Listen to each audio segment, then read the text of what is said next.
ሰላም በያላችሁበት እንዴት ቆይታችኋል ተመልካቾቻችን? 7 ሰዓት ሆኖ ዜና ኢትዮጵያ ከመላው ኢትዮጵያ በሁለተኛው ምዕራፍ እስከ 8 ሰዓት ድረስ ከናንተ ጋር ቆይታ ሊያደርግ የአጀንዳ ጉዳዩን አካቶ ተጀምሯል። አብራችሁን እንድትቆዩ በአክብሮት እንጋብዛለን። ተመልካቾቻችን ነጻነት ፍቅሩና ማህሌት ታደለ ዜናውን እንመራለን። የ7 ሰዓት አበይት ጉዳዮችን እናስቀድም።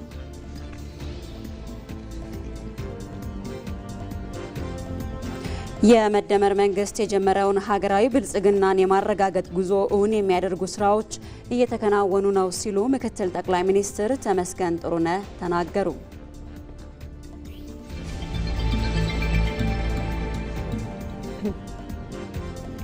ምርጫ የተጠያቂነት ስርዓትን ለመዘርጋትና የህዝብን ጥቅም ለማስጠበቅ ከፍተኛ ሚና ስላለው ዜጋዎች በንቃት እንዲሳተፉ ተፎካካሪ የፖለቲካ ፓርቲዎች ጠየቁ።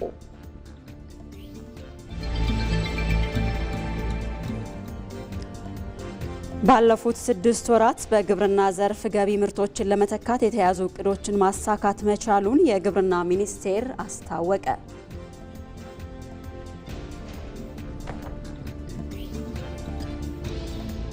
ኢትዮጵያ በታዳሽ የኃይል ምንጮች ያላትን እምቅ አቅም በመጠቀም የአፍሪካ የኃይል ማዕከል ለመሆን እየሰራች እንደምትገኝ ተጠቆመ።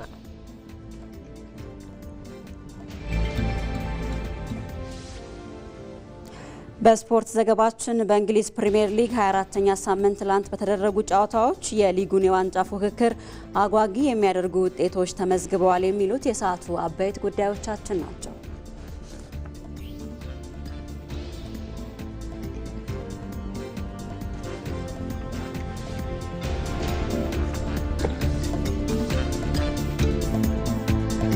ተመልካቾቻችን ቆይታችሁን ከዜና ኢትዮጵያ ጋር ስታደርጉ ካስተዋወቅናችሁ አበይት ጉዳዮቻችን ባሻገር ተጨማሪ ዘገባዎችን አካተን ቆይታ እናደርጋለን። ለዚህ ደግሞ ሪፖርተሮቻችንን በቀጥታ መስመር ላይ ተገኝተው ተጨማሪ ማብራሪያ እያደረጉ ከኛ ጋር ቆይታ የሚያደርጉ ይሆናል። ምክትል ጠቅላይ ሚኒስትር ተመስገን ጥሩነህ ለጠቅላይ ሚኒስትሩ ተጠሪ የሆኑ ተቋማትን የ6 ወራት የስራ አፈጻጸም እየገመገሙ ይገኛሉ። በግምገማው የተነሱ ሀሳቦችና ምክትል ጠቅላይ ሚኒስትሩ የሰጧቸውን የስራ አቅጣጫዎች በተመለከተ ግምገማውን ሲከታተል የቆየው ባልደረባችን አሸናፊ እንዳለ ተጨማሪ መረጃ ይዞ ቆየት ብሎ እናገኘዋለን። በተጨማሪም የማዕከላዊ ኢትዮጵያ ክልል ምክር ቤት 6ኛ ዙር 5ኛ ዓመት የስራ ዘመን 5ኛ መደበኛ ጉባኤውን እያካሄደ ይገኛል። በዚህ ጉባኤ ላይ የተነሱ ጉዳዮች ምንድናቸው የሚለውን ደግሞ ባልደረባችን ብሩክታይ ተገኝ የተከታተለች ትገኛለች። ኋላ ላይ ቆየት ብላ መረጃዎችን የምታጋራን ይሆናል። በሌላ በኩል የኢትዮጵያ አቪዬሽን ደህንነት አዋጅን ለማሻሻል የቀረበውን ረቂቅ አዋጅ የተመለከተ የአስረጂ መድረክ በሕዝብ ተወካዮች ምክር ቤት እየተከናወነ ነው። በአስረጂ መድረኩ የተነሱ ጥያቄዎችና ምላሾቻቸውን ይዛ ህይወት አበበ እየጠበቀችን ትገኛለች። በተጨማሪም የፕላንና በጀትና ፋይናንስ ጉዳዮች ቋሚ ኮሚቴ የኢትዮጵያ ብሔራዊ ባንክና ተጠሪ ተቋማትን በሚመለከት የ2018 የ6 ወራት የስራ አፈጻጸም ግምገማ እያካሄደ ይገኛልና ይህንን በተመለከተ ቆየት ብላ መቅደስ እንዳለ ተጨማሪ መረጃዎችን የምታጋራን ይሆናል። አብራችሁን ሁኑ ተመልካቾች።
ዜና ኢትዮጵያ ላይ ናችሁ ተመልካቾቻችን። ሪፖርተሮቻችን በቀጥታ መስመር ተጨማሪ መረጃ ወደሚሰጡባቸው ጉዳዮች ነው የምንሻገረው። የመደመር መንግስት የጀመረውን ሀገራዊ ብልጽግና የማረጋገጥ ጉዞ እውን የሚያደርጉ ስራዎች እየተከናወኑ ነው ሲሉ ምክትል ጠቅላይ ሚኒስትር ተመስገን ጥሩነህ ተናገሩ። ምክትል ጠቅላይ ሚኒስትሩ ለጠቅላይ ሚኒስትሩ ተጠሪ የሆኑ ተቋማትን የ6 ወራት የስራ አፈጻጸም እየገመገሙ ነው። በዚሁ ጉዳይ ላይ ተጨማሪ መረጃ ሊሰጠን ሪፖርተራችን አሸናፊ እንዳለ በቀጥታ መስመራችን ላይ ይገኛል። አሸናፊ እንዴት ቆይተሃል? በግምገማው ላይ የተነሱ ሀሳቦች እንዲሁም ደግሞ ምክትል ጠቅላይ ሚኒስትሩ የሰጧቸው የስራ አቅጣጫዎች ምን ይመስላሉ የሚለውን መረጃ አጋራል።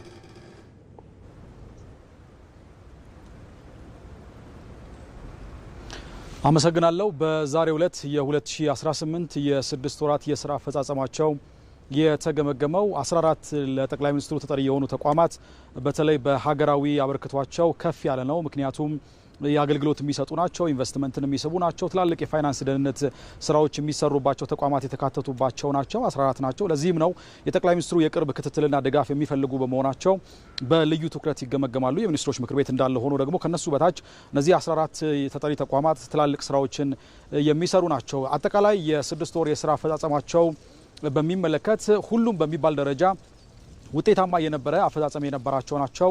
ከዚህ ጀርባ ደግሞ ጠንካራ የሚሆን የነበረ አመራር ትልቁን ሚና እንደሚወስድ ተነስቷል። ከዚህ ባለፈ ደግሞ የዲጂታላይዜሽን ጉዟቸው አብዛኛውን አሰራራቸውን ወደ ዲጂታል ማዘመናቸው ከውጤታቸው ጀርባ የሚነሳ ሁነኛ ምክንያት መሆን ችሏል። አጠቃላይ የሚሰጣቸውን ሀገራዊ አቅጣጫ በመተግበርና ከእቅዳቸው ባለፈ ደግሞ ውጤታማ ለመሆን ያደረጉት ጥረትም እንዲሁ ስኬታማነታቸው ጀርባ ከተነሱ ዋነኛ ነጥቦች መካከል ናቸው። ምክትል ጠቅላይ ሚኒስትር ተመስገን ጥሩነህ እነዚህን በገመገሙበት ወቅት ያነሷቸው ቁልፍ ተግባራት አሉ።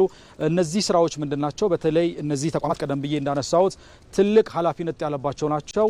የተሰጣቸውን ስራ ቆጥሮ መፈጸም ብቻ ሳይሆን ከዛም ያለፈ ኃላፊነት የተሰጣቸው ስለመሆኑ የተለየ ትኩረት እንደሚደረግባቸው አንስተዋል። ስለዚህ የሚሰሯቸው ስራዎች የህዝብን ተጠቃሚነት ያረጋገጠ መሆናቸውን ማረጋገጥ እንዳለባቸው አንስተውላቸዋል። ቀደም ብዬ እንዳነሳሁት ከቁጥር ባለፈ ዜጎችን ምን ያክል ተጠቃሚ አድርገናል፣ የዜጎች እርካታ ላይ ምን ያክል ስራዎችን ሰርተናል የሚለውን በአግባቡ መመለስ እንዳለባቸው አንስተዋል። ከዛ ባለፈ ደግሞ በቀጣይ በዋነኛነት ሊሰሩባቸው የሚገቡ ነጥቦችን ሲያነሱም ምንድን ነው ያነሱት? ቀዳሚውና ዋነኛው ጉዳይ ሊሆን የሚጠበቀው በተለይ የህዝብን ተጠቃሚነት ማረጋገጣቸው እንዳለ ሆኖ ደግሞ እንደምናውቀው ጠቅላይ ሚኒስትር አብይ አህመድ የሚሰሯቸው ግዙፍ ፕሮጀክቶች በሳቸው የሚመሩት ማለት ነው ብዙ ጊዜ በሞዴልነት የሚነሱ ናቸው። በአፈጻጸማቸው በስራ ሂደታቸው በሞዴልነት የሚነሱ ናቸው።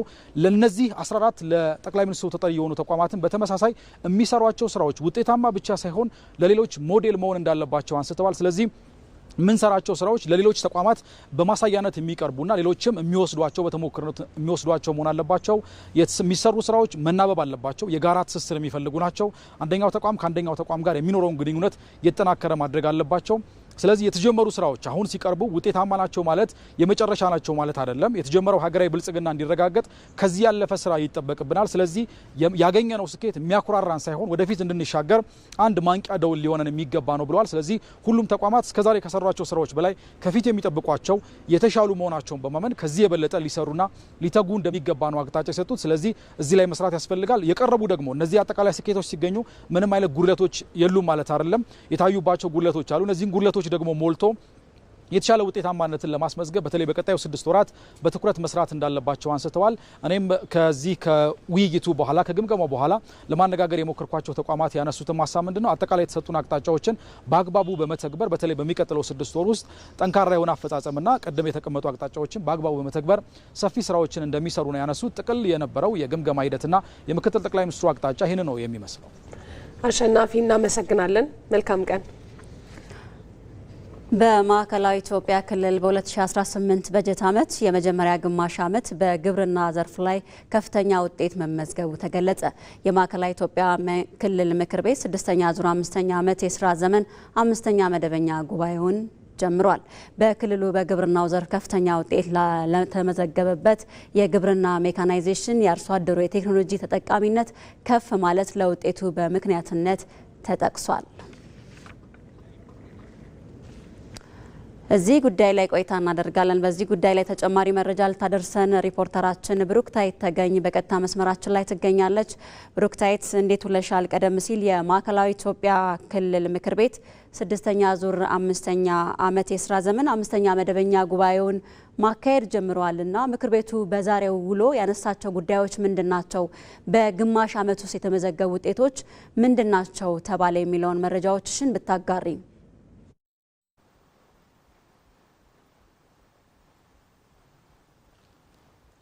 አመሰግናለሁ። የማዕከላዊ ኢትዮጵያ ክልል ሕዝቦች ምክር ቤት ዛሬ እያካሄደ ባለው ጉባኤ የተለያዩ ሀሳቦች ተነስተዋል። ነገር ግን የመጀመሪያ የመክፈቻውን ንግግሩን ያደረጉት የምክር ቤቱ ዋና አፈ ጉባኤ ፋጤ ሱርሞሎ ነበሩ።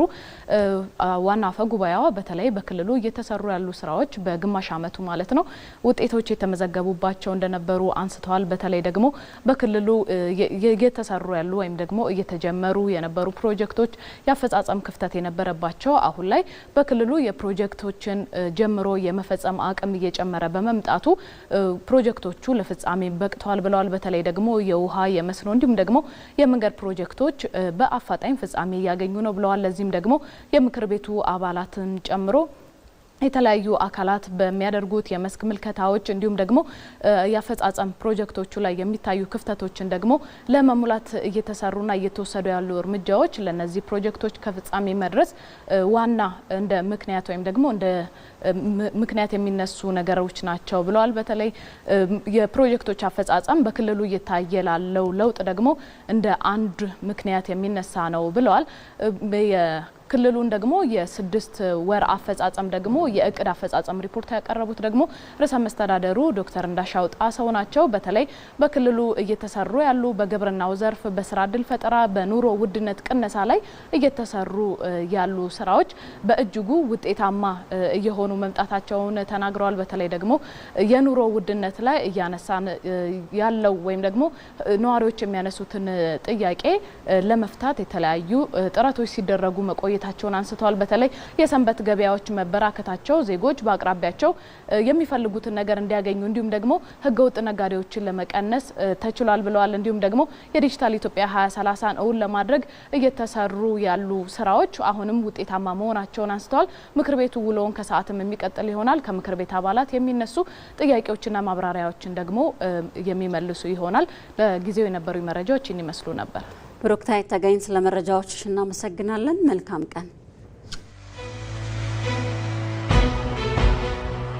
ኢዜማ ባለፉት 5 ዓመታት የት ነበር? ለምርጫ ራሱን እያዘጋጀ ቆይቷል። ለ2018 7ኛው ጠቅላላ ምርጫ ይዟቸው የመጣቸው የፖሊሲ አማራጮች ምንድናቸው? የመጀመሪያው የዜግነት ፖለቲካ ነው። ሁለተኛ ማህበራዊ ፍትህ መስፈን አለበት እዚህ ሀገር ላይ ብለን እናስባለን። በሶስተኝነት የምናነሳው የዚህ ፌደራላዊ ዲሞክራሲያዊ ፌደራሊዝም የምንለው ነው። እጩዎቻችሁን እያስመዘገባችሁ ነው ወይ? በዘንድሮ ዲጂታል ምዝገባ ተጀምሯል። ጥሩ መልካም ነገር ነው ዲጂታል መሆኑ። ምርጫ ቦርድ የሞከረው ሙከራ እኛም ለማስመዝገብ እጩዎቻችንን በማስመዝገብ ደረጃ ነው ያለነው። ኢዜማ በሁሉም ምርጫ በሚደረግባቸው ሁሉም ቦታዎች ላይ ይወዳደራል። ኢዜማ ዲሞክራሲያዊ የሆነ ምርጫ እንዲካሄድ የሱ ሚና ምን ድረስ ነው? ዲሞክራሲያዊ ስርዓት ግንባታ የሚያተባብር እንጂ የሚያፎካከር ጉዳይ መሆን የለበትም።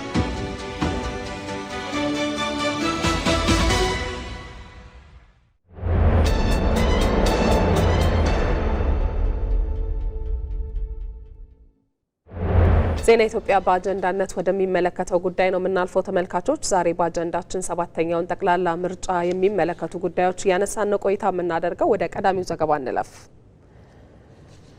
ምርጫ የተጠያቂነት ስርዓትን ለመዘርጋትና የሕዝብን ጥቅም ለማስጠበቅ ከፍተኛ ሚና ስላለው ዜጎች ይወክሉናል የሚሉትን መሪዎቻቸውን ለመምረጥ በንቃት መሳተፍ አለባቸው ሲሉ ተፎካካሪ ፖለቲካ ፓርቲዎች ተናገሩ። ለምርጫው ስኬታማነት ባለድርሻ አካላትም ሚናቸውን በአግባቡ መወጣት እንዳለባቸው ገልጸዋል። ሰናይት ሰይፉ። ምርጫ ዜጎች መሪዎቻቸውን በነጻነት እንዲመርጡ በማስቻል ለዲሞክራሲያዊ ስርዓት ግንባታ ወሳኝ ሚና አለው። ለጠንካራ ሀገረ መንግስት ግንባታም ድርሻው ከፍተኛ ነው። ምርጫ አንደኛው ኤሌመንት ነው። ዲሞክራሲን ለመገንባት ዜጎች ተወካዮቻቸውን የሚመርጡበት ከዛም ባለፈ ዲሞክራሲን ኤክሰርሳይዝ የሚያደርጉበት የውይይት ባህልን፣ የፖለቲካ ባህልን በሀሳብ መፎካከርን ኤክሰርሳይዝ የምናደርግበት ነው እንግዲህ ዲሞክራሲ። ከዛ ውስጥ አንዱ ምርጫ ነው ማለት ነው። በሰባተኛው ሀገራዊ ምርጫ ላይ ተፎካካሪ የፖለቲካ ፓርቲዎች ካሁኑ ሀሳቦቻቸውን ለሕዝብ በማሳወቅ ንቁ ተሳታፊ መሆን እንደሚገባቸው ያነጋገርናቸው የተፎካካሪ ፖለቲካ ፓርቲዎች ኃላፊዎች ይናገራሉ። ሰባተኛው ምርጫ እጅግ በጣም ዲሞክራሲያዊ፣ ሰላማዊ መሆን መቻል አለበት። ይሄን ደግሞ ሊሆን የሚችለው ፖለቲካ ፓርቲዎች ሀሳቦቻቸውን ወይም ፕሮግራሞቻቸውን፣ ፖሊሲዎቻቸውን በግልጽ ቋንቋ ለመራጩ ማህበረሰብ ነፃ በሆነ ሚዲያ ማስተላለፍ መቻል አለባቸው። ማንኛውም አካል በዚህ ምርጫ ውስጥ በቀጥታም ይሁን በተዘዋዋሪ ሚና ያለው አካል ወጥቶ ለዜጎች ምርጫን አስመልክቶ አንድም ምርጫ እንዲመርጡ ጥሪ ማቅረብ፣ ሌላ ደግሞ ራሳቸው የሚመረጡ ተፎካካሪዎች ሆኑ ምረጡኝ ማለት ያስፈልጋል። ምርጫ የተጠያቂነት ስርዓትን ለመዘርጋትና የሕዝብን ጥቅም ለማስጠበቅ ከፍተኛ ሚና ስላለው ዜጎች ይወክሉናል የሚሉትን መሪዎቻቸውን ለመምረጥ በንቃት መሳተፍ እንዳለባቸውም ተናግረዋል።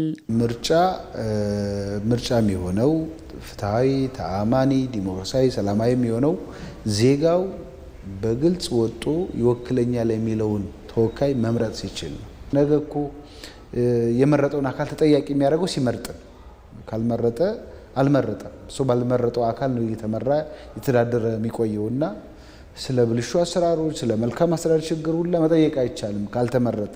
ሁሉም ዜጋ ወጥቶ መምረጥና መመረጥ የሚችልበትን እድል መጠቀም መቻል አለበት። በፖለቲካውም በኢኮኖሚም በየትኛውም ረገድ ሲታይ የሰው ልጅ ራሽናል ነው ተብሎ ይታመናል። ስለዚህ ራሽናል ነው ተብሎ የሚታመን አካል የሚያስተዳድረውን አካል ከሌላ በማንኛውም አይነት ምርጫ ይልቅ በዚህ ጠባዩ ተፈጥሯዊ ማንነቱ ምርጫን ማካሄድ ጥያቄ ውስጥ የሚገባ ጉዳይ አይደለም ማለት ነው።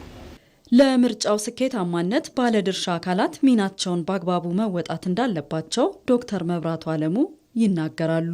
እንግዲህ ምርጫውን ሊያካሂድ የሚችል አካላት አሉ። ምርጫ ቦርድ አለ ማለት ነው። ምርጫ ቦርድ አለ፣ ሚዲያ አለ እና የዲሞክራሲ ተቋማት አሉ፣ የፍትህ ስርዓቱ አለ። እነዚህ ገለልተኛ ሆነው አቅም አጎልብተው ምርጫው ፍትሃዊ፣ ሰላማዊ ሆኖ እንዲጠናቀቅ የራሳቸውን አቅም በማጠናከር ትራንስፓረንት የሆነ አሰራር በመዘርጋት ምርጫውን ማስፈጸም መቻል አለባቸው። ግንቦት 24 ቀን 2018 ዓ.ም ለሚካሄደው ሰባተኛው ሀገራዊ ምርጫ ነፃ ዲሞክራሲያዊና ፍትሃዊ እንዲሆን ተፎካካሪ የፖለቲካ ፓርቲዎች በትብብር መስራት እንደሚገባቸውም ተገልጿል።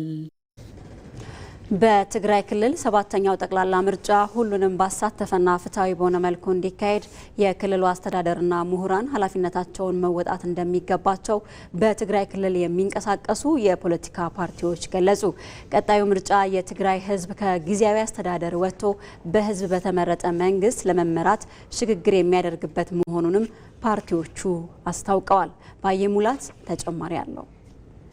የኢትዮጵያ ብሔራዊ ምርጫ ቦርድ ከወራት በኋላ ለማካሄድ ቀነቀጠሮ የተያዘለትን ሰባተኛው ጠቅላላ ምርጫ ለማከናወን የተለያዩ የቅድመ ምርጫ ተግባራትን እያከናወነ መሆኑን ይገልጻል። የህዝብ ድምፅ ለማግኘት የሚወዳደሩ ፓርቲዎችም እጩዎችን ማሳወቅና ፕሮግራሞቻቸውን ለህዝብ ማስተዋወቂያ ወቅት ላይ ይገኛሉ። በትግራይ ክልል የሚንቀሳቀሰው የሹም ተንቤን ፓርቲም በምርጫ ዝግጅት ላይ መሆኑን ይገልጻል። ቀጣዩ ምርጫ የትግራይ ህዝብ ከጊዜያዊ አስተዳደር ወጥቶ በህዝብ በተመረጠ መንግስት ለመመራት ሽግግር የሚያደርግበት፣ ባለፉት ዓመታት የገጠሙት ችግሮችን የህዝብ ውክልና ባለው መንግስት የሚፈታበት መሆኑን የፓርቲው የበላይ ጠባቂ ሚኪ ተስፋይ ለኢቲቪ ተናግረዋል። በዚህ ምርጫ የምንሳተፈው ደግሞ ትልቅ ምክንያት አለ። ትግራይ ውስጥ ያለው ችግር፣ ትግራይ ውስጥ ያለውን መከራ፣ በትግራይ ህዝብ ያለውን ሀዘንና ችግር፣ የወጣት ስደት በሙሉ መነሻቸው ከህዝብ የተመረጠ ለህዝብ ሊያገለግል የሚችል ሰላማዊ የሆነ ኃይል፣ ሰላማዊ የሆነ አመራር ከግራና ከቀኝ ያሉ ችግሮች ቁጭ ብሎ የሚፈታ አመራር ስለሌለ ነው ብለን ነው የምናምነው።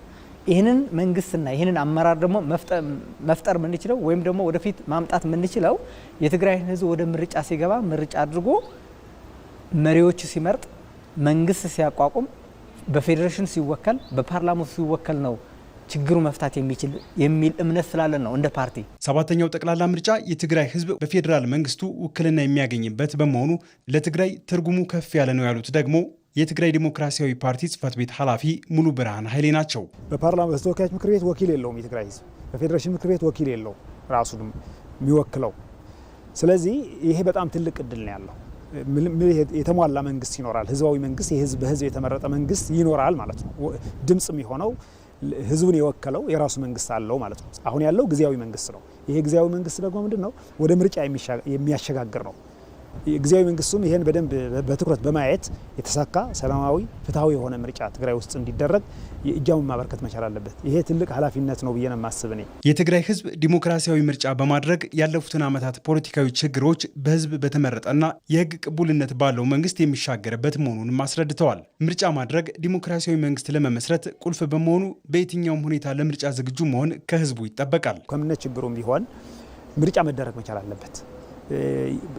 ምርጫው ፍጹም ላይሆን እኮ ይችላል፣ ግን የተሻለ ቅድም እንዳልኩ ህዝቡ በተሻለ መልኩ ይወከላል። ቢያንስ ያን ከተወከለ ደግሞ ምንድነው የሚሆነው? አሁን ካለው የተሻለ ቁመና ያለው መንግስት ይፈጠራል። ይሄ ደግሞ የሚሆነው ምርጫ ነው።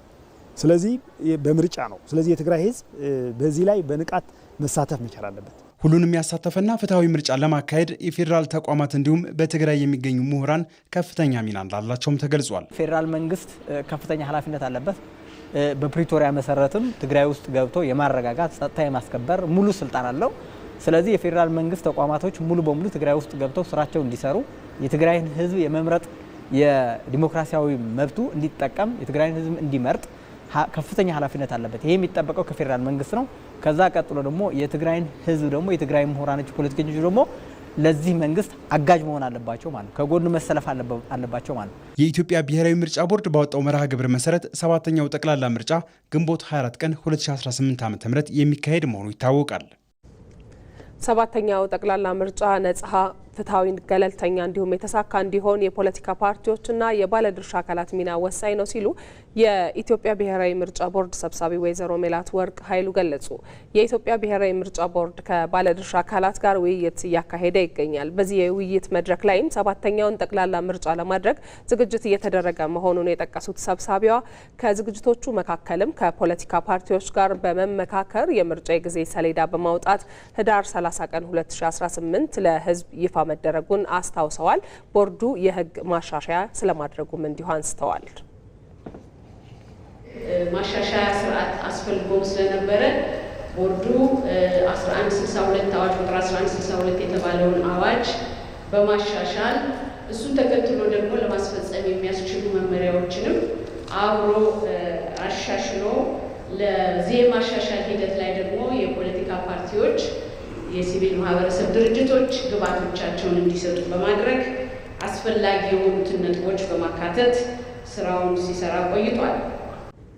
ዜጎች በእውቀት ላይ የተመሰረተ ምርጫን ማከናወን እንዲችሉ ቦርዱ እየሰራ ስለመሆኑም እንዲሁ ሰብሳቢዋ አንስተዋል። እንደ ሪፖርተራችን ምንተስኖት ይልማ ዘገባ ዘንድሮ ለመጀመሪያ ጊዜ የፖለቲካ ፓርቲዎች እጩዎቻቸውን ቦርዱ ባበለጸገው መተግበሪያ መዘገቡ መሆኑ ተገልጿል። የመራጮች ምዝገባ ምርጫዬ በሚል መተግበሪያ አማካኝነት ወደፊት በአብዛኛው የሚከናወን ይሆናል ብለዋል።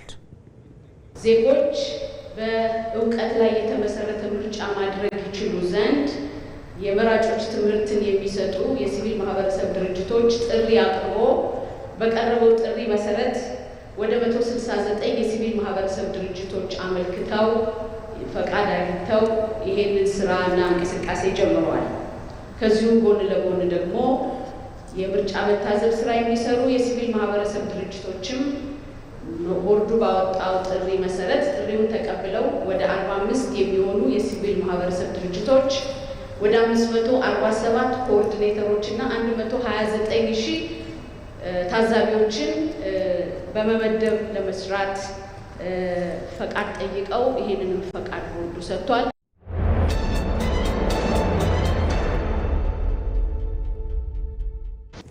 ከኢትዮጵያ ቴሌቪዥን የሚተላለፍላችሁን ዜና ኢትዮጵያ የተከታተላችሁ ትገኛላችሁ ተመልካቾቻችን። ወደ ሌሎች ዜናዎቻችን እናልፋለን። በቀጥታ መስመሮቻችን ወደምናገኛቸው ባልደረቦቻችን ነው የምናልፈው። የኢትዮጵያ የአቪዬሽን ደህንነት አዋጅን ለማሻሻል የቀረበው ረቂቅ አዋጅ በሕዝብ ተወካዮች ምክር ቤት የአስረጂ መድረክ እየተከናወነ ነው። የውጭ ግንኙነትና ሰላም ጉዳዮች ቋሚ ኮሚቴ በረቂቅ አዋጁ ላይ ግልጸኝነት ያስፈልጋቸዋል ባላቸው ጉዳዮች ላይም ጥያቄዎችን አንስቷል። አዲሱ ረቂቅ አዋጅ የኢትዮጵያ የአቪዬሽን ደህንነት ዘመኑን የዋጀ እንዲሆን እንደሚያስችል ደግሞ የብሔራዊና ደህንነት አገልግሎት የስራ ኃላፊዎች ባስረዱበት ወቅት ገልጸዋል። እዚህ ጉዳይ ላይ ቆይታ እናደርጋለን። በዚህ ጉዳይ ላይ ተጨማሪ መረጃ ልታደርሰን ሪፖርተራችን ህይወት አበበ በቀጥታ መስመራችን ላይ ትገኛለች። ህይወት በድጋሚ እንዴት ውለሻል? ቀደም ሲል ያነሳነው ሀሳብ አለ። በተለይም ይህ ረቂቅ አዋጅ ምን አይነት ማሻሻያ ተደረገበት? ሌሎች የተነሱ ሀሳቦችም ካሉ እሱን አካተሽ መረጃዎችሽን ብታካፊ። የኢትዮጵያ የአቪዬሽን የደህንነት አዋጅ 432/1997 ነው። እንግዲህ ይህ አዋጅ ተግባራዊ ከተደረገ 20 ዓመት ሆኖታል። በዛሬው ዕለትም በሕዝብ ተወካዮች ምክር ቤት የውጭ ጉዳዮችና የውጭ ግንኙነትና የሰላም ጉዳዮች ቋሚ ኮሚቴ በዚህ አዋጅ ላይ ምን አይነት ማሻሻያ ተደረገ፣ ረቂቅ አዋጆቹ ምን አይነት ማሻሻያዎችን ይዘዋል የሚለው ዙሪያ ላይ እንግዲህ ከሚመለከተው አካል ጋር ዛሬ ውይይት ተደርጓል። እንግዲህ ይህ አዋጅ እንዲሻሻል ምክንያት የሆኑ ጉዳዮች አሉ። ከነዛ መካከል የአየር መንገድ ደህንነት ነው።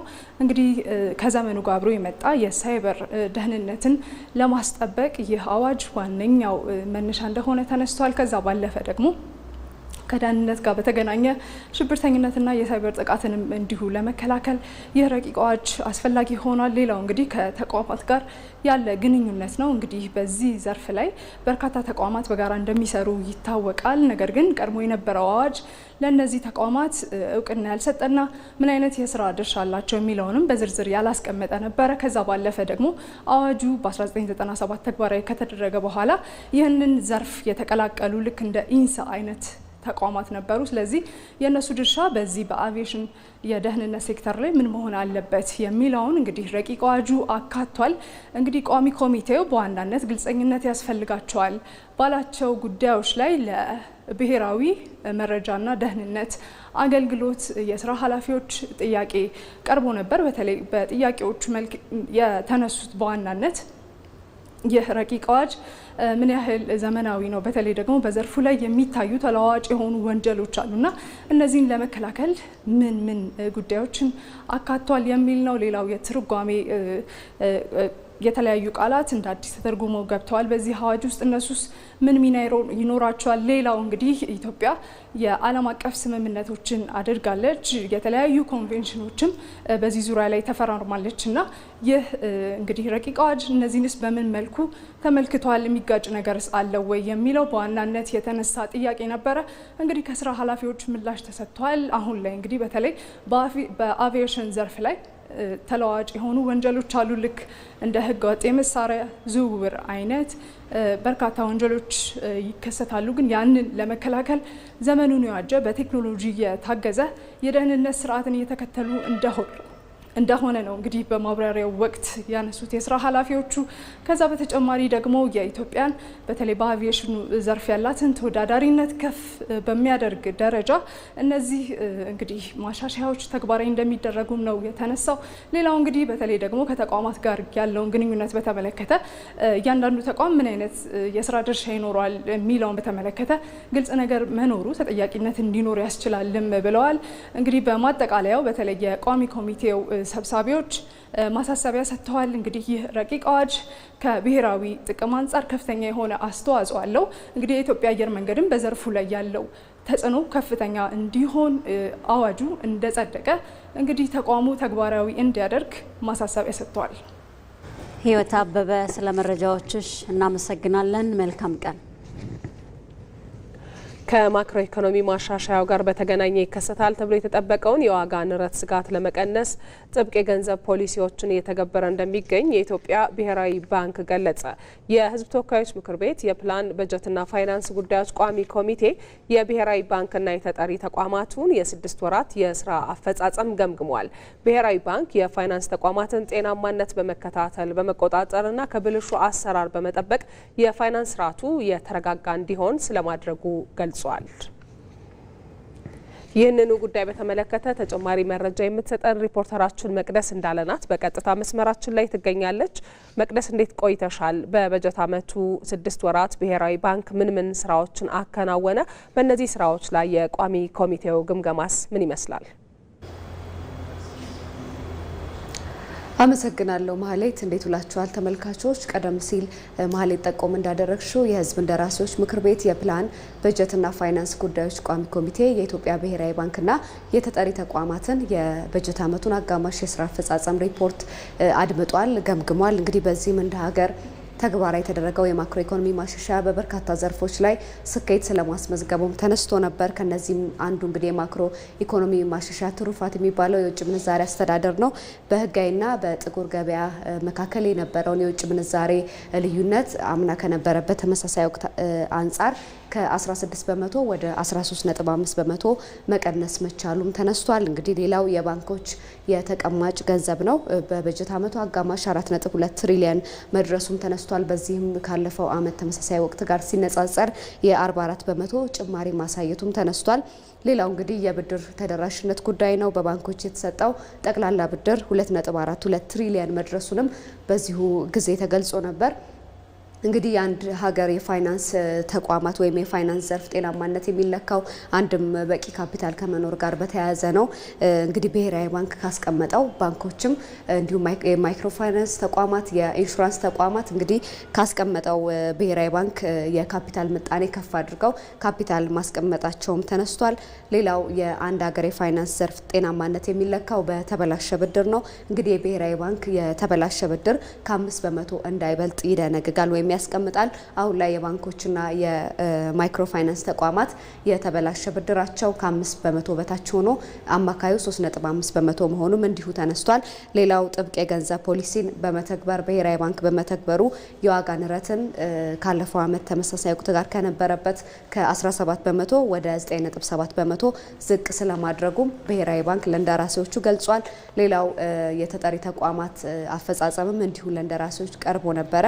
አንደኛው ለብሔራዊ ባንክ ተጠሪ የሆነው ተቋም የኢትዮጵያ የተቀማጭ ገንዘብ መድን ፈንድ ነው። እንግዲህ በ6 ወራቱ 3.74 ቢሊዮን ዓመታዊ አርቦን መሰብሰብ መቻሉም ተነስቷል። እንግዲህ የኢትዮጵያ የተቀማጭ ገንዘብ መድን ፈንድ ዜጎች የቆጠቡት ገንዘብ እንዳይጠፋ ዋስትና መስጠት የሚያስችል አሰራር እንደሆነ ይታወቃል።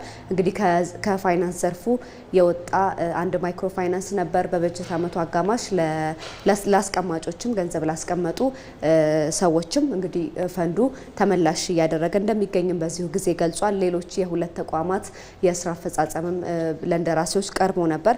እንግዲህ የኢትዮጵያ ብሔራዊ ባንክ በ6 ወራቱ የከወናቸውን ስራዎች ለምክር ቤቱ ካቀረበ በኋላ ከምክር ቤቱ የተለያዩ ጥያቄዎች ሪፖርቱን ተንተርሰው ተነስተው ነበር። ብሔራዊ ባንክም ለቀረቡ ጥያቄዎች ምላሽ መስጠቱንም ተመልክተናል። እንግዲህ በአጠቃላይ በቀጣይ ጊዜያት በቀሪ ወራት እንግዲህ የኢትዮጵያ ብሔራዊ ባንክ የዋጋ ንረትን በመቆጣጠር የተረጋጋ የውጭ ምንዛሬ አስተዳደርና አሁን ካለበት በማስቀጠል የመጠባበቂያ ክምችትንም ደግሞ እንደ ሀገር ያለውን እሱን ከፍ በማድረግ አጠቃላይ ባንኮችን በመደገፍ የተረጋጋ የፋይናንስ ዘርፍ እንዲፈጠርም እንደሚሰራ ተናግሯል። እንግዲህ በምሽት የዜና ወጃችን ከእንደራሴዎች የቀረቡ ጥያቄዎችን በብሔራዊ ባንክ የተሰጡ ምላሾችን ጨምረን የምንመለስበት ይሆናል። አመሰግናለሁ። እናመሰግናለን። እኛም መቅደስ መልካም ቀን። በአማራ ክልል ከተሞች እየተከናወነ የሚገኘው የኮሪደር ልማት ስራ በተለይም ውጤት እያመጣ ስለመሆኑ ተገልጿል። ይህ የኮሪደር ልማት ስራው ከ85 ሺህ በላይ ለሚሆኑ ዜጎች የስራ እድል መፍጠር ያስቻለም እንደሆነ ነው የተገለጸው። እዚህ ጉዳይ ላይ ቆይታ እናደርጋለን። ተጨማሪ መረጃዎችን ልታደርሰን ደግሞ ሪፖርተራችን ራሄል ፍሬው በቀጥታ መስመራችን ላይ ትገኛለች። ራሄል በድጋሚ እንዴት ውለሻል? በክልሉ ለኮሪደር ልማት ስራ የተሰጠው ትኩረት እንዲሁም ደግሞ ከትኩረቱ መነሻነት የተገኘ ውጤት እንዴት ይገለጻል? ከዚህ ጋር አያይዘሽ ደግሞ እንድታነሽ የምንፈልገው ከከተሞች ልማት ባሻገር በተለይም የገጠሩን ክፍል ለኑሮ ምቹ በማድረግ ረገድ በክልሉ የገጠር ኮሪደር ልማት ስራ ምን አይነት ገጽታ አለው የሚለውን ማካተሽ መረጃዎችሽን ብታደርሽን። አመሰግናለሁ ነጻነት። በአማራ ክልል ብሎም እንደ ሀገር የኮሪደር ልማት ስራ ከተሞችን በሚመጥን ደረጃ ማዘመን፣ ለነዋሪዎቹ ምቹ ማድረግ ብሎም ደግሞ ወደ ከተሞች ለሚደርሱ ጎብኚዎች መዳረሻና ቆይታቸውን ሊያራዝሙ የሚችሉ ገጽታዎችን መፍጠርን ታላሚ አድርጎ እየተገበረ የሚገኝ ኢኒሼቲቭ ነው። እንግዲህ የአማራ ክልል መንግስት ባለፉት 6 ወራት ይህንን የኮሪደር ልማት ትግበራ ምን ይመስላል የሚለውን ገምግሟል። በ6 ወራት የስራ አፈጻጸም ግምገማው ማለት ነው።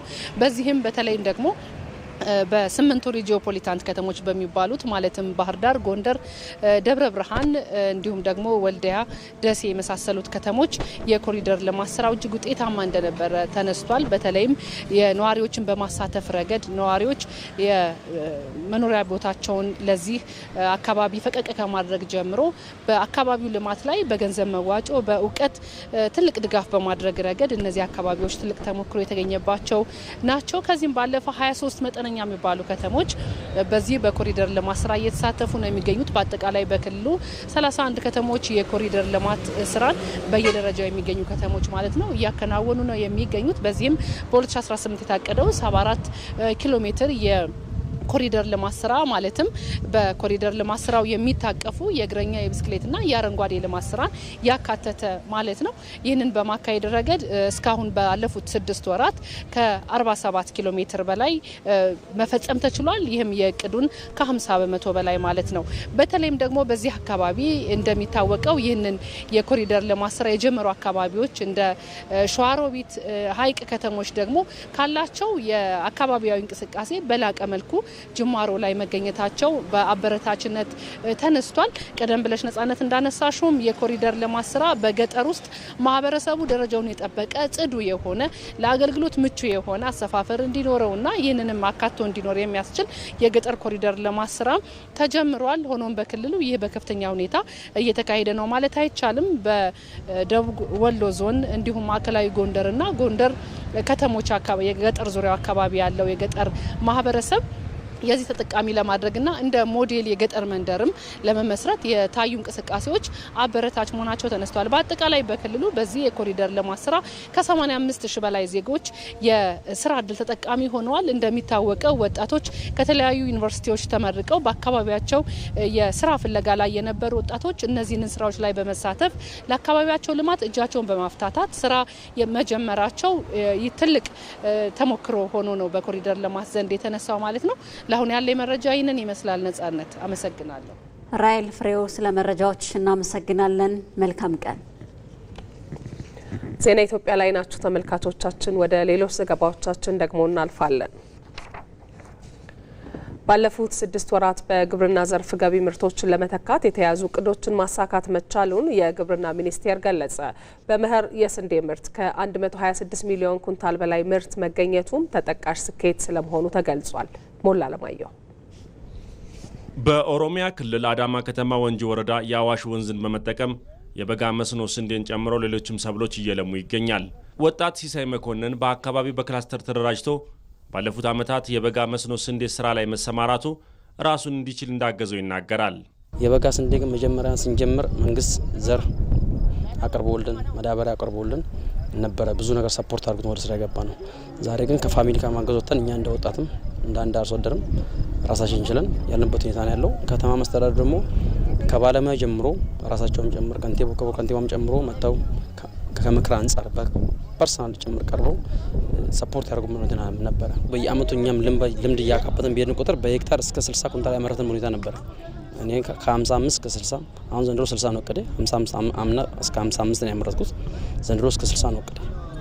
ለምን ልምድ እያካበተን ስላለ ያለውን ችግርም እየተረዳን ስላለ።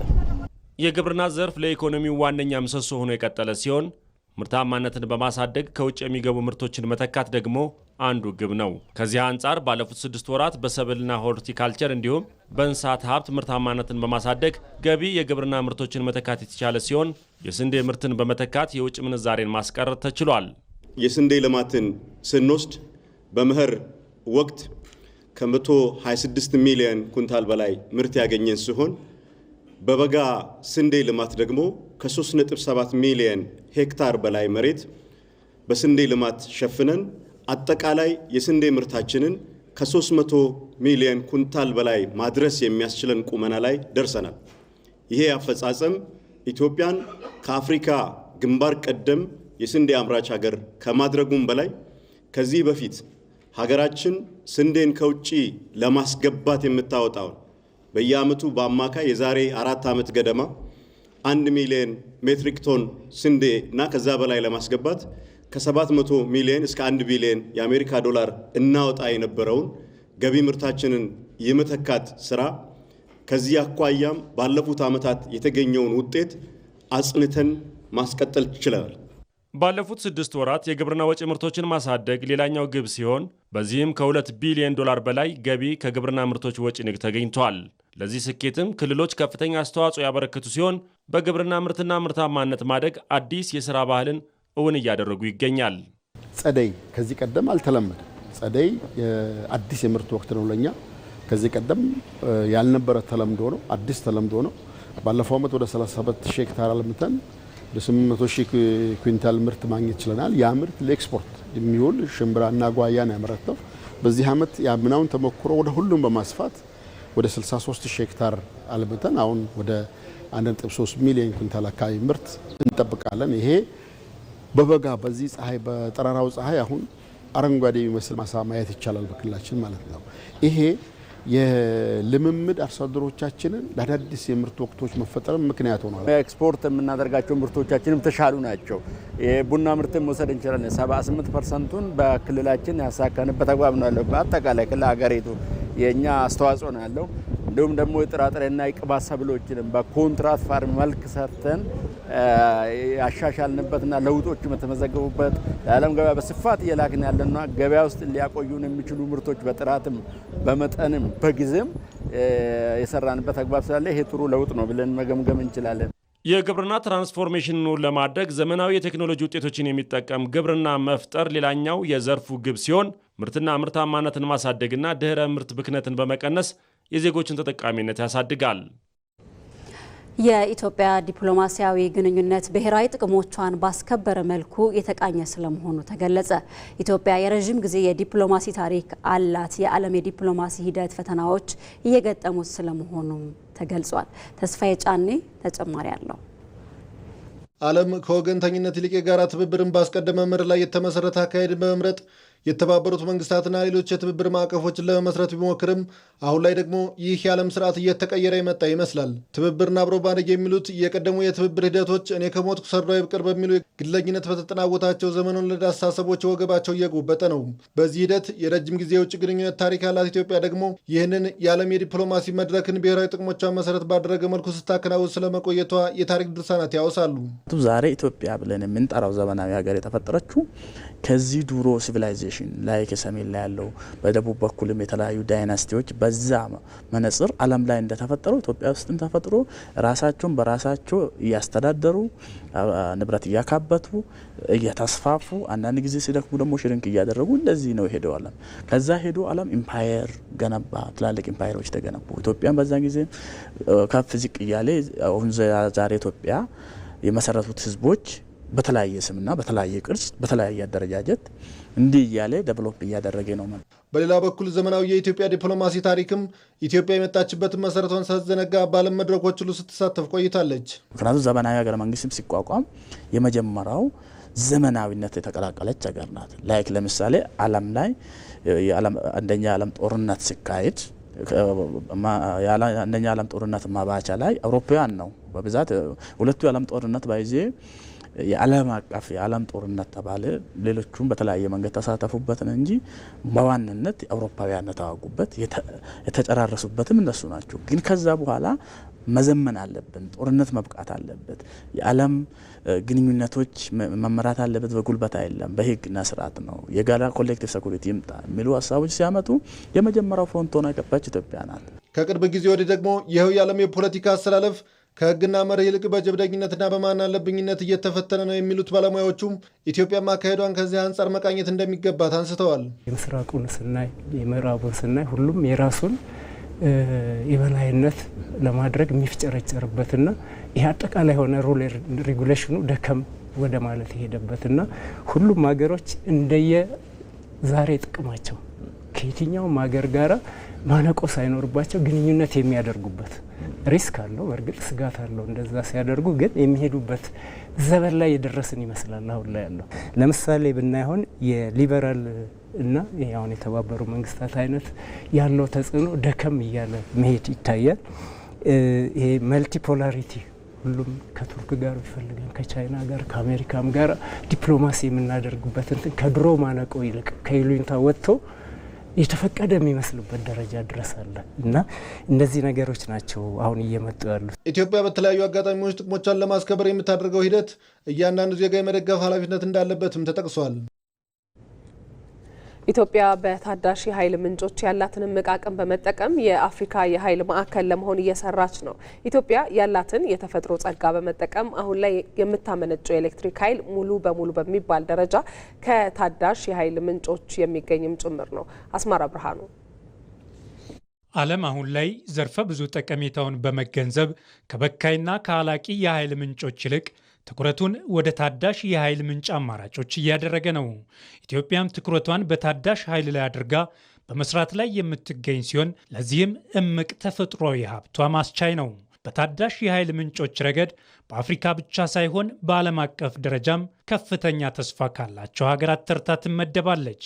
በዚህም ያላትን ሰፊ የተፈጥሮ ጸጋ በመጠቀም የምታመነጨው የኤሌክትሪክ ኃይል ሙሉ በሙሉ በሚባል ደረጃ ከታዳሽ ኃይል ምንጮች የሚገኝ ነው። ኢትዮጵያ ትልቁን የኃይል ድርሻ የምታገኘው ከውሃ መሆኑም ይታወቃል።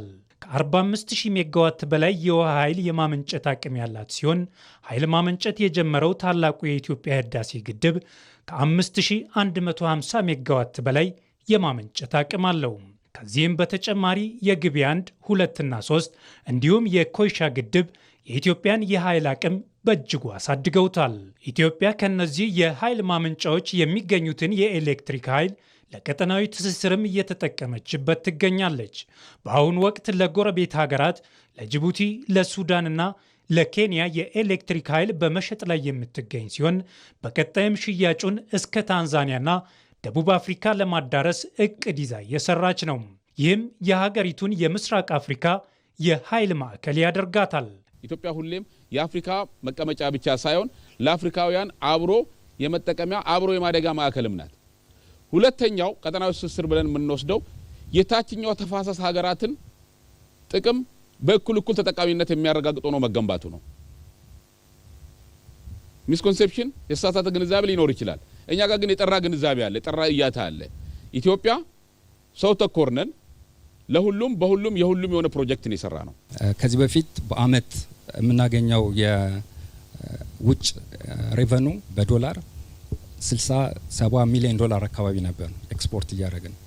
አሁን ላይ ያንን በብዙ እጥፍ ነው እያሳደግን ያለ ነው። ዘንድሮ ኤክስፔክት የምናደርገው እስከ 450 እስከ 500 ሚሊዮን ዶላር ወይም ደግሞ ግማሽ ቢሊዮን ዶላር ከኃይል ሽያጭ ገቢ እንደምናገኝ ነው ኤክስፔክት የምናደርገው። ኢትዮጵያ ከውሃ ኃይል ባለፈ በንፋስ በፀሐይና በእንፋሎት ወይንም ጂኦተርማል ረገድም ከፍተኛ እምቅ አቅም እንዳላት ጥናቶች ያረጋግጣሉ።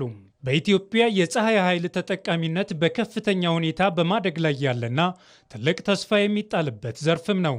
ኢትዮጵያ በዓመት ውስጥ አብዛኛውን ጊዜ የፀሐይ ብርሃን የምታገኝ በመሆኗ ለዚህ የኃይል ምንጭ እጅግ ምቹ የሆነ ተፈጥሯዊ ጸጋም አላት። የመተሃራው የሶላር ፕሮጀክት 100 ሜጋዋት የሚያመነጭ ትልቅ የሶላር ኃይል ማመንጫ ግንባታ በግልና በመንግስት አጋርነት እንዲገነባ ታቅዷል። የአዴል ሶላር ፕሮጀክትም በዓለም ባንክ ድጋፍ የሚከናወን ሲሆን በገጠር ለሚገኙ ተቋማት እንደ ትምህርትና ጤና ጣቢያዎች ላሉና ለቤተሰቦች የፀሐይ ኃይል አቅርቦትን ለማስፋፋት ያለመ ነው። አሁን ላይ በሚሊዮን የሚቆጠሩ የገጠር ነዋሪዎች አነስተኛ የፀሐይ ኃይል መሳሪያዎችን ለብርሃንና ለስልክ ቻርጅ አገልግሎት እየተጠቀሙ ይገኛሉ።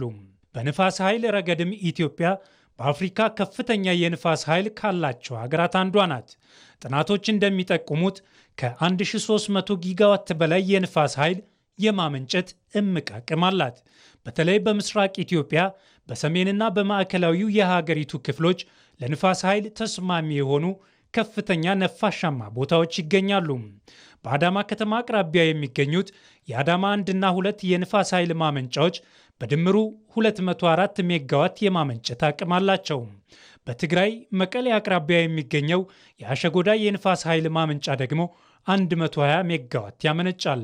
በቅርቡ ተጠናቆ ወደ ስራ የገባው የአሰላ የንፋስ ኃይል ማመንጫም 100 ሜጋዋት የማመንጨት አቅም ያለው ሲሆን ፕሮጀክቱ ከ140 ሺህ በላይ ለሚሆኑ አባወራዎች የኤሌክትሪክ ኃይል ለማቅረብ ታቅዶ የተገነባ ነው።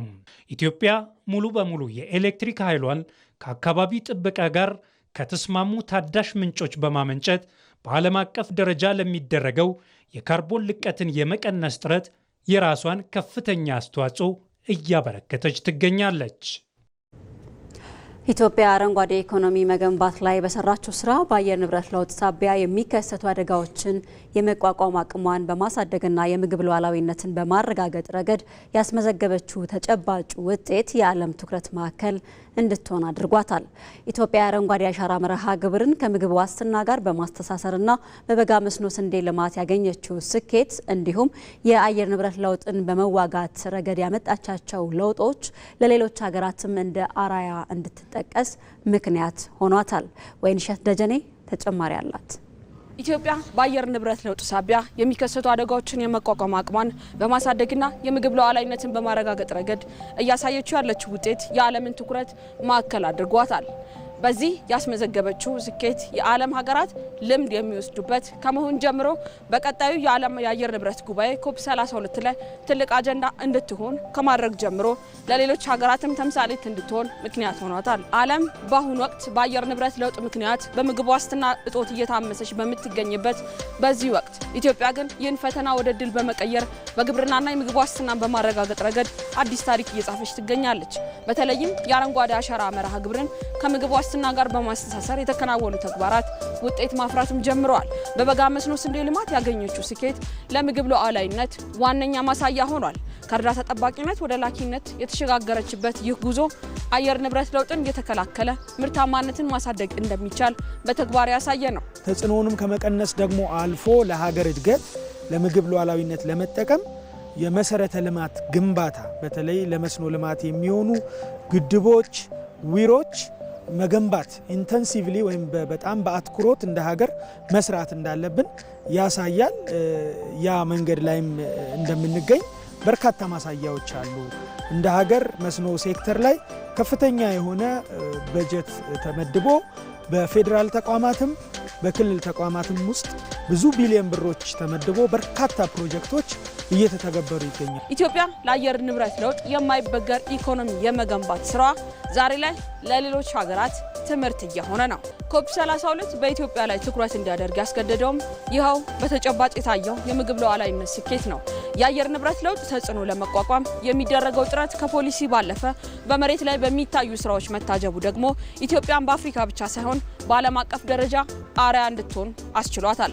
ከችግኝ ተከላ እስከ ዘመናዊ ግብርና የተከናወኑ ተግባራትም ለሌሎች ታዳጊ ሀገራት አዲስ የመስፈንጠሪያ መንገድ መሆናቸውም በሰፊ እየታየ ነው። የኮፕ 32 ኢትዮጵያ እንድናስተናግድ መመረጧ ትልቅ የዲፕሎማሲ ድል ተደርጎ የሚወሰድ ነው። ይህም የሚያሳየው የዓለም አቀፉ ማህበረሰብ በድጋሚ ኢትዮጵያ የአየር ንብረት ለውጥን ለመቋቋም እየወሰደቻቸው ያሉ ተጨባጭ እርምጃዎችን እውቅና እንደሚሰጥ እንደሚያደንቃቸው ማረጋገጫ ተደርጎ ሊታይ ይችላል። በአጠቃላይ ኢትዮጵያ በምግብ ሉዓላዊነትና በአየር ንብረት ለውጥ መከላከል ላይ ያሳየችው ቁርጠኝነት በአየር ንብረት ለውጥ የማይበገር አረንጓዴ ኢኮኖሚ ለመገንባት በምታደርገው ጥረትም በዓለም አቀፍ ደረጃ እያተረፈላት ከሚገኘው እውቅና ባለፈ ምርትና ምርታማነትን በማሳደግ ላይ የምታደርገው ትኩረት መሰረት ነው።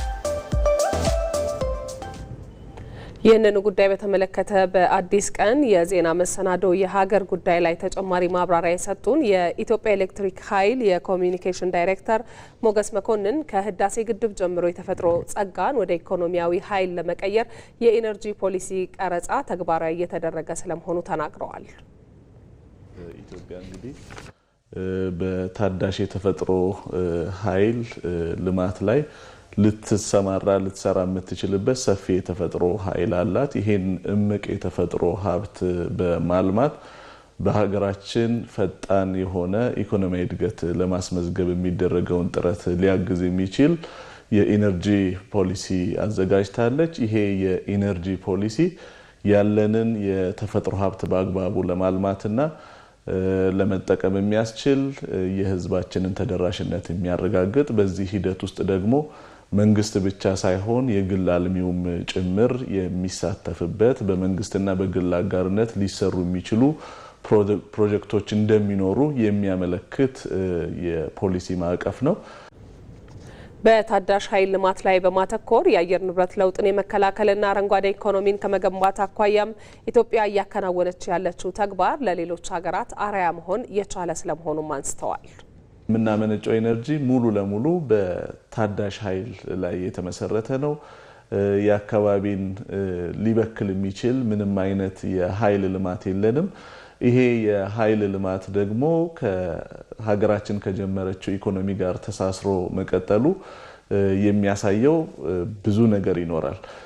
ለምሳሌ የጀመርናቸውን ፕሮጀክቶች ብቻ ብናይ የተመረቀውን የታላቁ የኢትዮጵያ ህዳሴ ግድብን፣ የአይሻ 2 የንፋስ ኃይል ማመንጫ ፕሮጀክትን ጨምሮ አሁን በግንባታ ላይ ያለውን የኮይሻ ፕሮጀክትን ከሶላር የሚለሙ ፕሮጀክቶች አሉ። ጂኦተርማል ላይም የተጀመሩ ስራዎች አሉ። እነዚህን የታቀዱትንም የተጀመሩትንም ስራዎች ስናይ ኢትዮጵያ ለታዳሽ ኃይል ልማት ከፍተኛ ትኩረት መስጠቷን የሚያሳዩ ናቸው።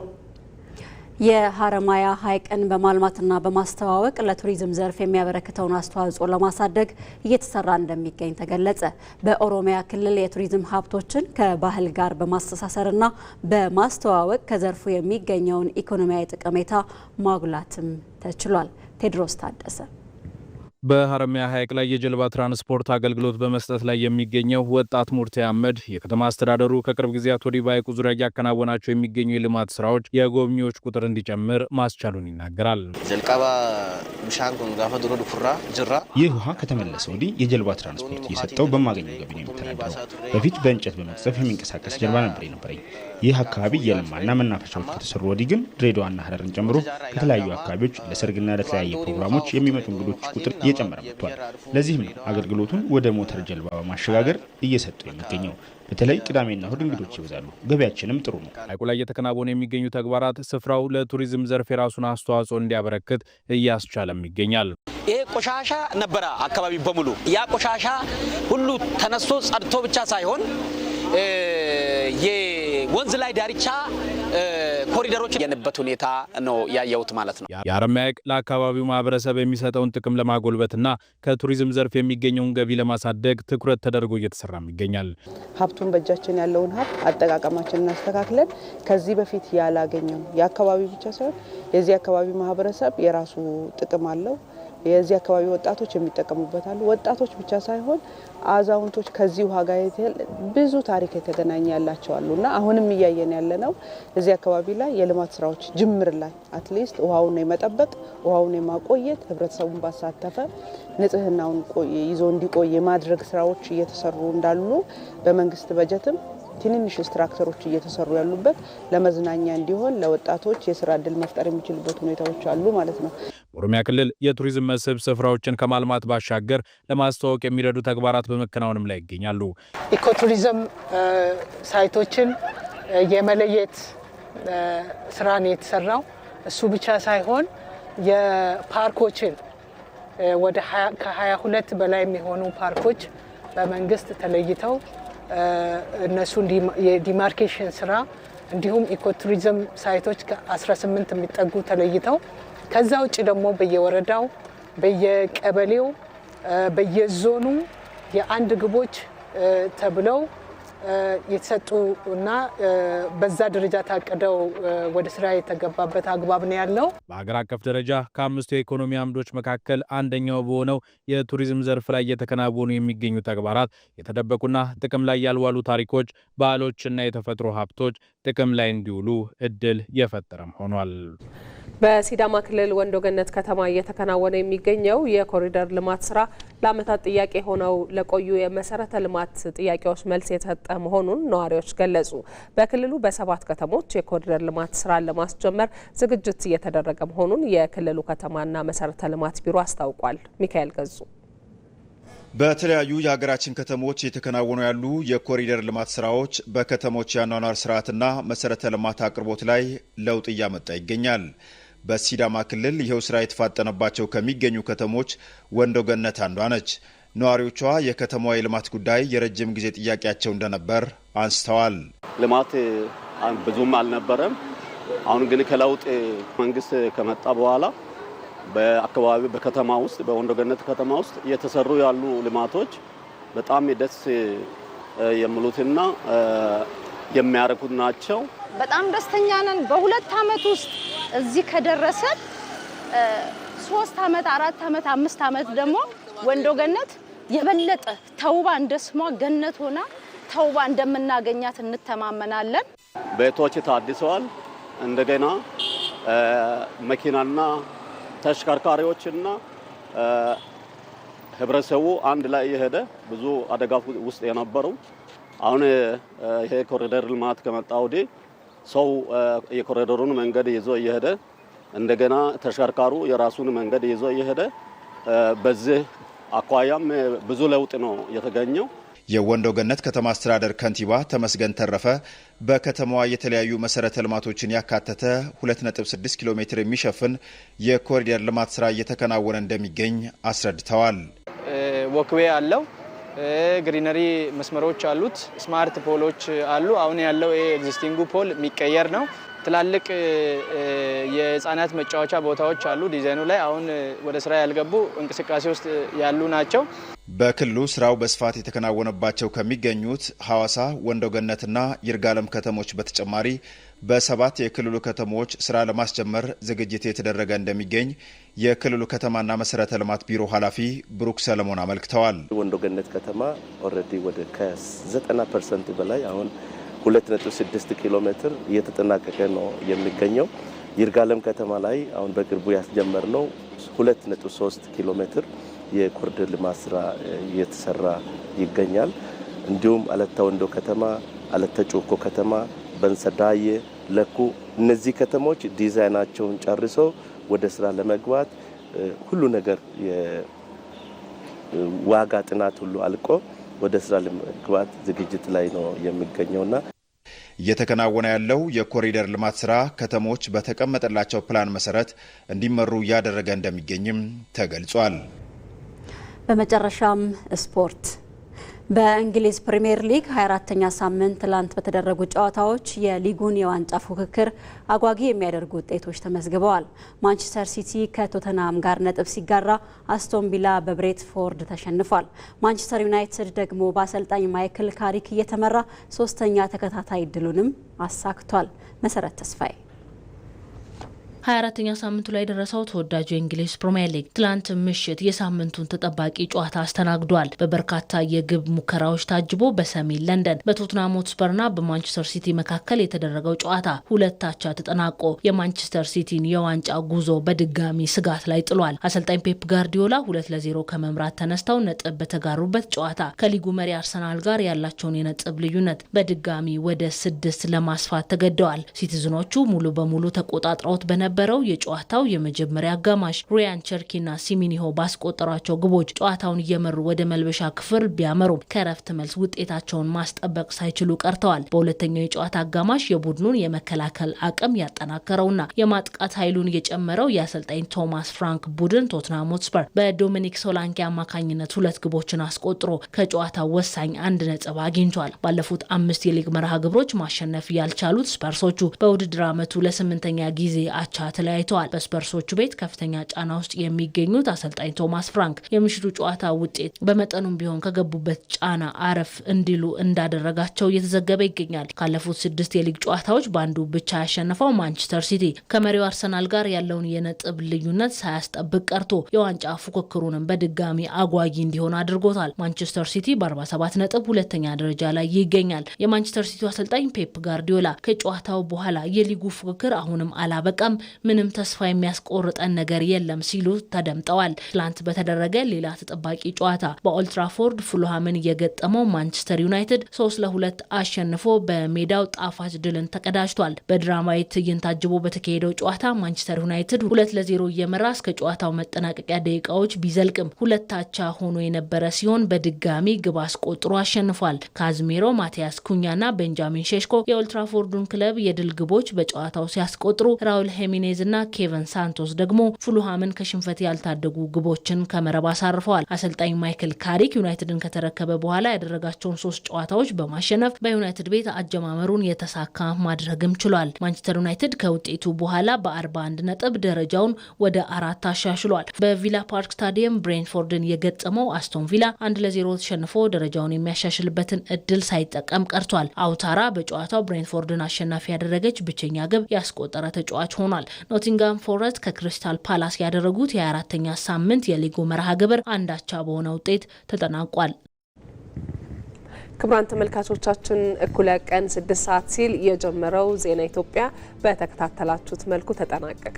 ዜና ኢትዮጵያን እየመራን ማህሌት ታደለና ነጻነት ፍቅሩ ከዳይሬክተራችን አማኑኤል አስመላሽ እንዲሁም ደግሞ የዜና ኢትዮጵያ አዘጋጅ ብሩክ ተስፋዬ በተጨማሪም ከመላው የስቱዲዮ ባለሙያዎች ጋር በጋራ ቆይታ አድርገናል። ስለነበረን ጊዜ እናመሰግናለን። መልካም ጊዜ